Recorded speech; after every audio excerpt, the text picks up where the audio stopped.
आइए, सुनिए, देखिए, समझिए सनातन सत्य। जैसी दृष्टि वैसी सृष्टि, दृष्टि विज्ञान। कुदरत, कुदरती रचना एवं कुदरत के कानून से शाश्वत सुख की प्राप्ति। जोधपुर के परम पूज्य महात्मा उपासक प्रोफेसर डॉक्टर सोहन राज तातेड़ के निर्देशन में सनातन सत्य। जैसी दृष्टि वैसी सृष्टि, दृष्टि विज्ञान।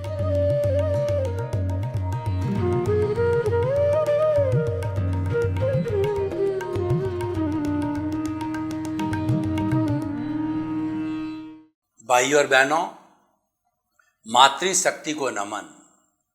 आज का हमारा विषय है ज्योति केंद्र प्रेक्षा अनुप्रेक्षा। पहले हम इसकी व्याख्या करेंगे कि ज्योति केंद्र प्रेक्षा का क्या अर्थ होता है। प्रेक्षा का अर्थ होता है राग द्वेष मुक्त होकर के देखना। चाहे आप खुली आंख से देखो, चाहे बंद आंख से ध्यान करके देखो, आपको कहीं पर भी राग द्वेष नहीं होना चाहिए। आपकी जो है लाइक डिसलाइक की दो चरम आंखें हैं, उससे बाहर जाकर के समता की आंख से जो है वो आपको देखना है। समता की आंख जो है वह तीसरा नेत्र होती है, वह राग द्वेष से मुक्त होती है। तो हमारा प्रेक्षा ध्यान का मुख्य यही लक्षण है। तो हम जो चैतन्य केंद्र अभी जो प्रेक्षा कर रहे हैं वो ज्योति केंद्र प्रेक्षा की बात कर रहे हैं। तो ज्योति केंद्र प्रेक्षा का अर्थ ये होता है कि हमारे ललाट का मध्य भाग, जहाँ पर कि हम जो है वो टीकी लगाते हैं, उस स्थान के ऊपर हम चमकता हुआ पूर्णिमा का वाइट कलर का चंद्रमा का ध्यान करते हैं। और उसके साथ में हम ऑटो सजेशन देते हैं कि हमारा क्रोध, अहंकार, माया, लोभ उस चमकते हुए चांद को समर्पित हो जावे, उसमें भस्मीभूत हो जावे। और ऑटो सजेशन के साथ साथ में हम अनुभव भी करते हैं कि वास्तव में क्रोध कम हो रहा है, माया कम हो रही है, लोभ कम हो रहा है, अहंकार कम हो रहा है। ये साथ साथ में हम अनुभूति भी करते हैं। और लंबे समय तक काम करने के बाद में जब हम व्यवहार पक्ष में जाते हैं तो हमको अनुभूति होती है कि पहले से हमारा क्रोध कितना कम हो गया है। पहले जो हम अहंकार करते थे उससे हमारा अभी अहंकार काफ़ी घट गया है, हमारी छल कपट काफ़ी घट गई है, लोभ काफ़ी हल्का हो गया है। ये हम साक्षात अनुभूति हमारे व्यवहार जगत के अंदर करने लग जाते हैं, क्योंकि ज्योति केंद्र प्रेक्षा में कषाय उपशमन होता है, मोह ढीला पड़ता है और हमारा अज्ञान है वह ज्ञान और विज्ञान में बदलता है। ज्ञान और विज्ञान, अज्ञान, ज्ञान और विज्ञान। अज्ञान क्या है? दुनिया का सबसे बड़ा अज्ञान ये है कि मैं कौन हूँ ये हम नहीं जानते हैं और हम कर्ता बन जाते हैं। हम इस दुनिया में कोई भी चीज के कर्ता नहीं हो सकते। कर्ता व्यवस्थित शक्ति है और हम तो जो है मैं और मेरा अहंकार और ममकार के वशीभूत यह करने लग जाते हैं। यह काम मैंने किया, यह घर मैंने बनाया और मैं बड़ा व्यक्ति हूँ, मैं ऐसा करने वाला हूँ, मैं देश चलाने वाला हूँ, मैं घर चलाने वाला हूँ, मैं किसी का पति हूँ, मैं किसी का पुत्र हूँ। मतलब मैं और मेरा के दायरे में आते ही हम कर्ता बन जाते हैं। जबकि कुदरती रचना और कुदरत का कानून प्राणी मात्र पे लागू होता है। कुदरत ही सबको जन्म देती है, तो जन्म देने पर ये कहती है कि तुम मेरे प्राकृतिक नियमों का पालन करो। करता तो मैं खुद हूँ, करता तो व्यवस्थित शक्ति जो साइंटिफिक सर्कमस्टेंशियल एविडेंसेस है तो वो करता है, और हमने किसी को भी कर्ता बनने की पावर नहीं दी, पावर ऑफ अटॉर्नी नहीं दी। आप कर्ता बन रहे हो, आपका ये मिथ्या दृष्टिकोण है, यह सबसे बड़ा अज्ञान है। तो इस अज्ञान को हमें ज्ञान लेना होता है। पहले किसी भी ज्ञानी पुरुष सद्गुरु की कृपा से हम ज्ञान लेते हैं, उनका पुण्य प्रताप होता है, और हमारा जो भाग्योदय होता है, हमारा पुण्योदय होता है, जब हमको जो है वास्तव में आत्मज्ञान मिलता है।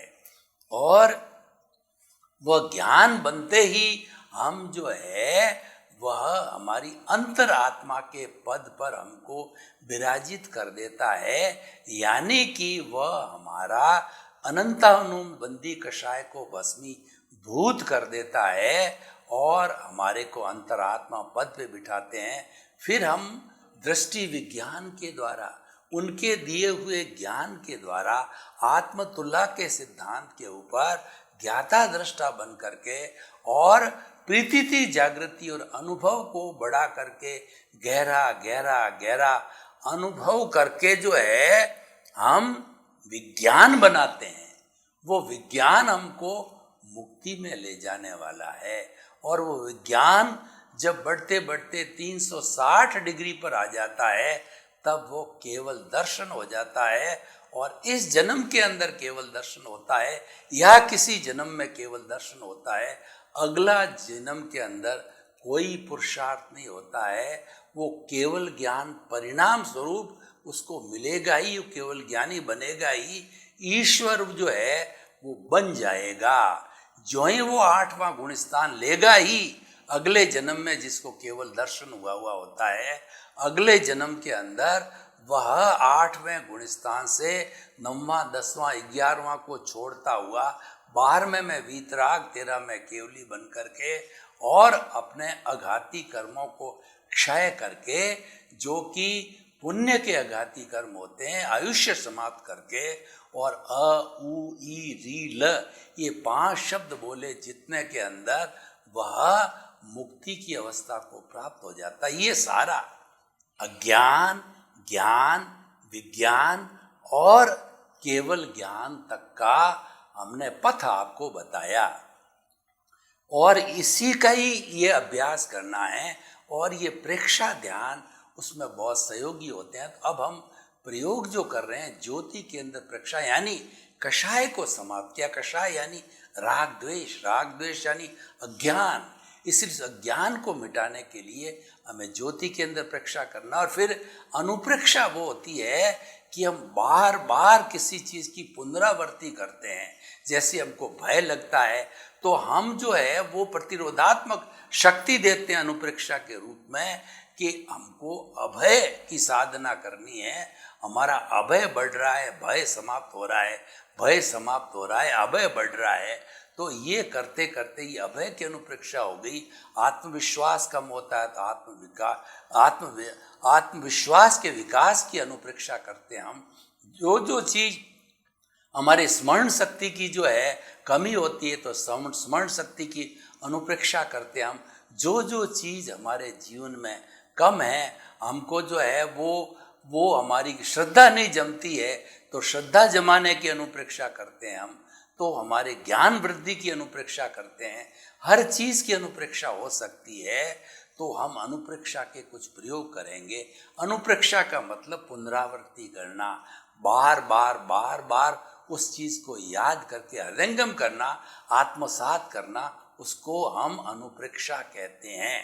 तो अब आइए हम जो है ज्योति केंद्र प्रेक्षा करते हैं। अपने आंखों को कोमलता से बंद, रीढ़ की हड्डी एंटीना की तरह सीधी, और दोनों हाथों की हथेलियों को ध्यान मुद्रा के अंदर ले आइए।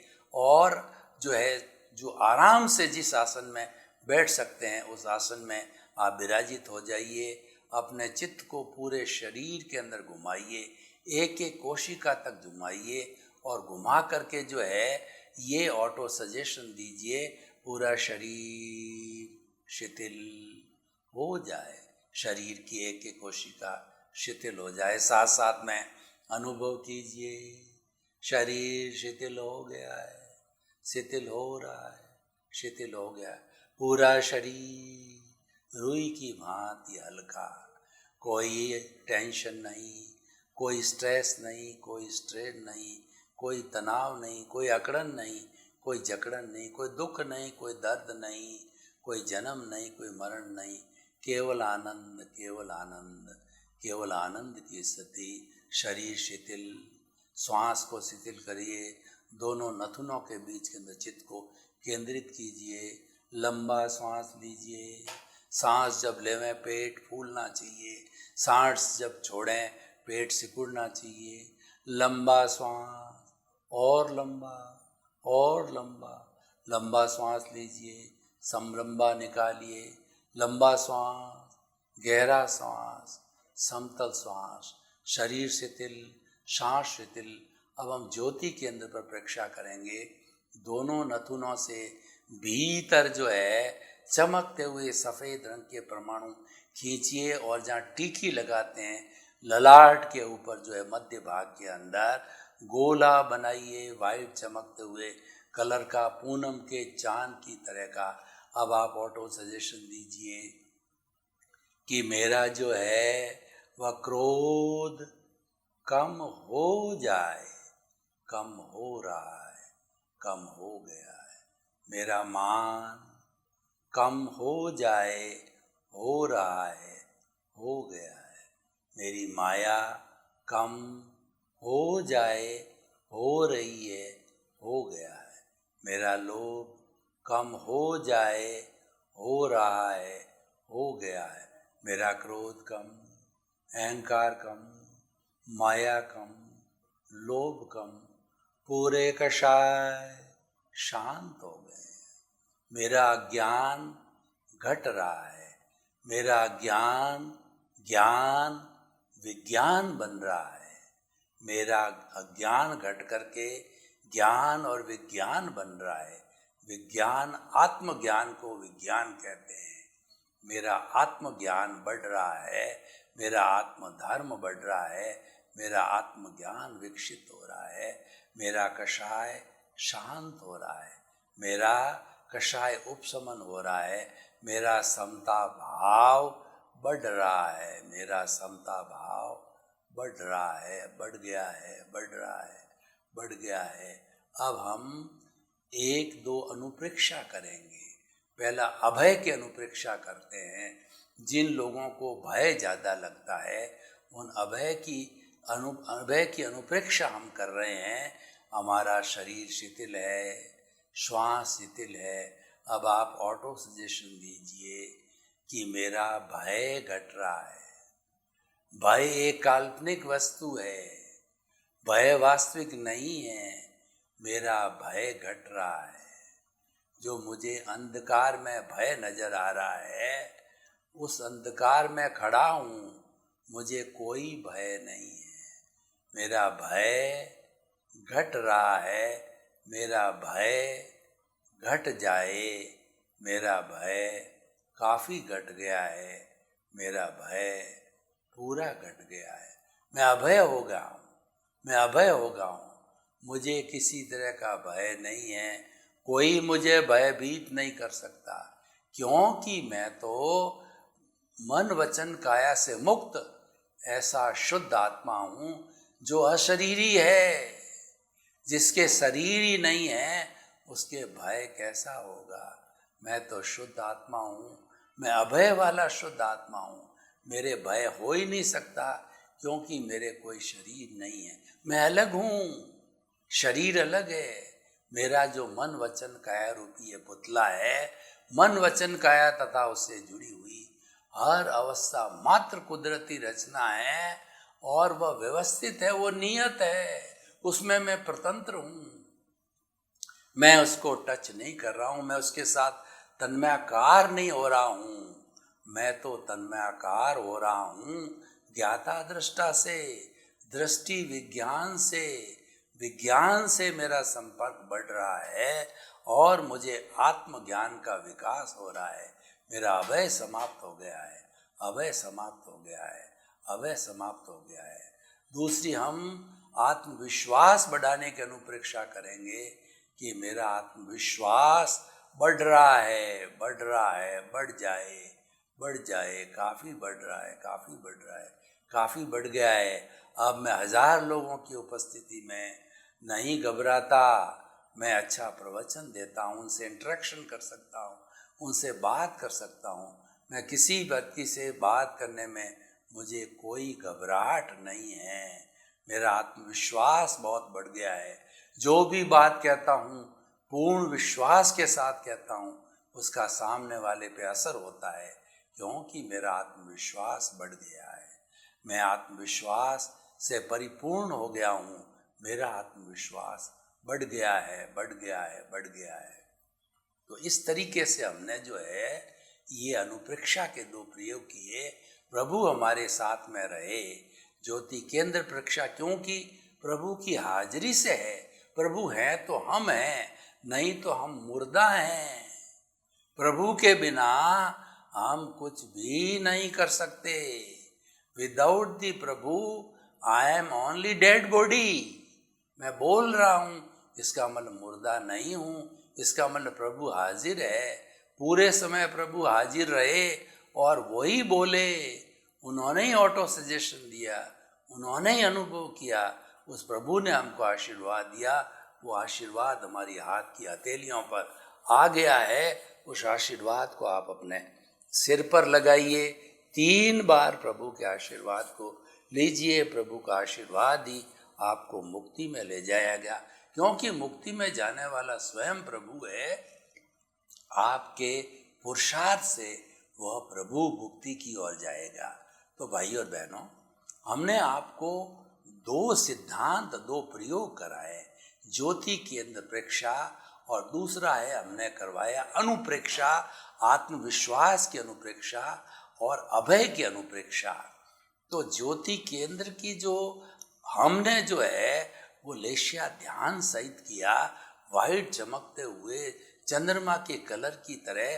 तो हमारा जितना भी राग द्वेष था वह उसमें काफ़ी विलय हुआ। मैं पूरा विलय तो नहीं कह सकता, क्योंकि पूरा विलय होने के बाद तो मुक्ति की अवस्था हो जाएगी। अभी मुक्ति बहुत दूर है। तो काफ़ी हद तक हमारा अज्ञान, कषाय, मोह, क्रोध, मान, माया, लोभ, ये राग द्वेष हमारे घटे, कम हुए। उसकी जो है काफ़ी डाइल्यूशन हुआ। तो जब अज्ञान घट गया तो ज्ञान बढ़ेगा, ज्ञान बढ़ेगा तो विज्ञान बढ़ेगा, और विज्ञान बढ़ेगा तो केवल दर्शन होगा, केवल दर्शन होगा, परिणाम स्वरूप केवल ज्ञान मिलेगा, केवल ज्ञान मिलेगा, मुक्ति मिलेगी। तो ये सारा होता क्यों है, कहाँ से होता है? हमको समता के दायरे में जाना पड़ेगा। जब तक हम समता को टच नहीं करते हैं, जीवन के अंदर समतामय नहीं बनाएंगे, कषाय उपशमन नहीं करेंगे, तब तक हमारे अज्ञान का विनाश नहीं हो सकता है।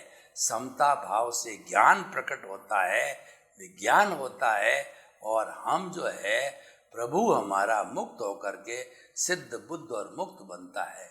तो आप देखिए कि ये हमारा प्रेक्षा ध्यान कितना इफेक्टिव है, जो कषाय को कम करता है।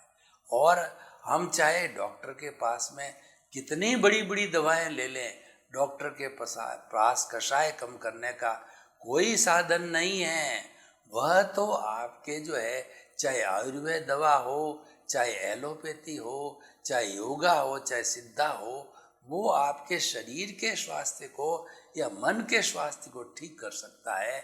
लेकिन कषाय उपशमन जो है वो हमारे भावनात्मक विकास का विषय है। वो हमारे लेशिया ध्यान करने का, प्रेक्षा ध्यान का विषय है।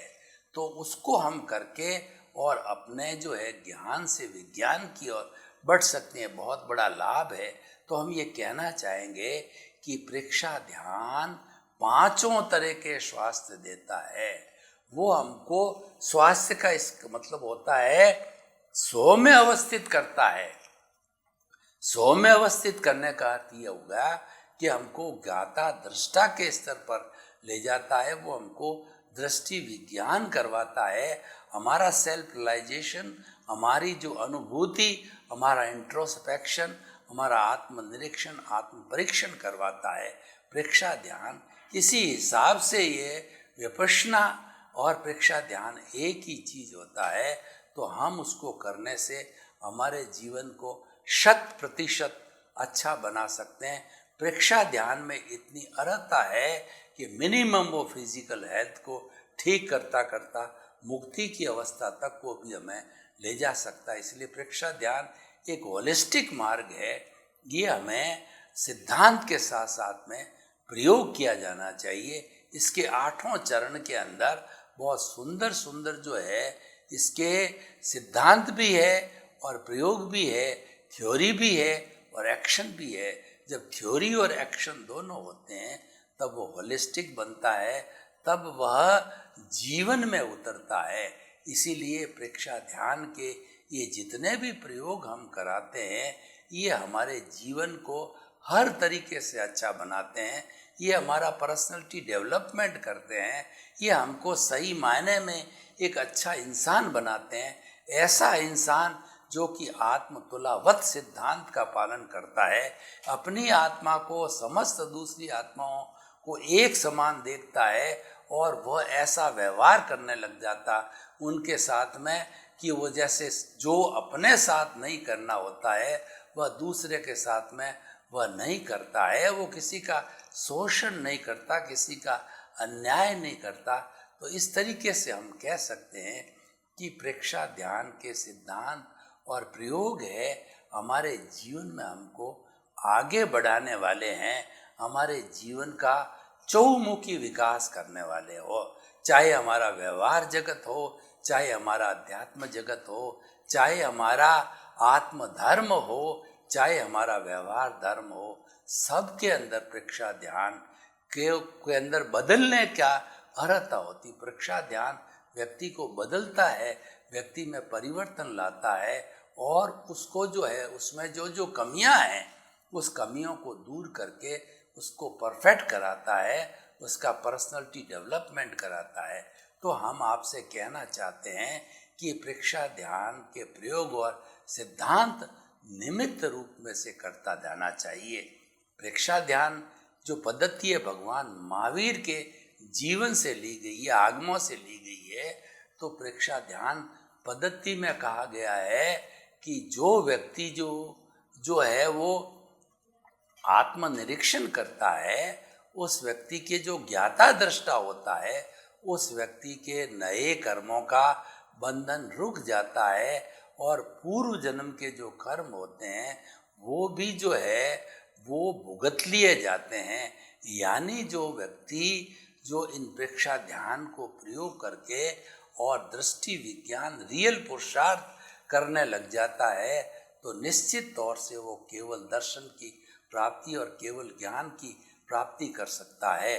क्योंकि हमारा जो ये प्रेक्षा ध्यान पद्धति कहिए या अध्यात्म विज्ञान कहिए, यह विज्ञान व्यक्ति को बदलने का विज्ञान है, यह आत्मधर्म है, कुल धर्म से अलग है। क्योंकि जो कोई भी तरह का वर्ल्ड में 365 तरह के कुल धर्म चलते हैं, तो कुल धर्म में क्या होता है, एक ईश्वर होता है और एक मंदिर होता है, एक जो है वो उसके शास्त्र होते हैं, उसके मंत्र होते हैं, उसके रिचुअल्स होते हैं, उसके फॉलोवर्स होते हैं, उसका संप्रदाय होता है और एक फॉर्मेट होता है। उसी फॉर्मेट के दायरे में वो सब कुछ किया जाता है। लेकिन हमारा जो सनातन सत्य है वो कुदरती रचना और कुदरत के कानून पर आधारित होता है। इसमें न तो कोई फॉर्मेट है न कोई कुल धर्म है, मात्र एक आत्मधर्म है। आत्मधर्म कैसा कि आत्मा के साथ में कार्मण शरीर जुड़ा हुआ है, उस कार्मण शरीर रूपी अज्ञान को विनाश करने वाला ये सनातन सत्य कार्यक्रम है। और इसका विनाश करके हम आपको जो है शाश्वत सुख, ऐसा सुख कि जिसके बाद कोई दुख आए नहीं। हमारे जीवन के अंदर तो कभी सुख आता है, कभी दुख आता है, हम सुख और दुख के पलड़े में झूलते रहते हैं। लेकिन सनातन सत्य जिसको प्राप्त हो गया, उसके शाश्वत सुख की नींव लग गई, उसके ब्लिस की नींव लग गई, और वो ब्लिस प्राप्त होने के बाद के अंदर वह व्यक्ति जो है कभी न कभी परमानेंट सुख को प्राप्त कर लेगा, मुक्ति को प्राप्त कर लेगा।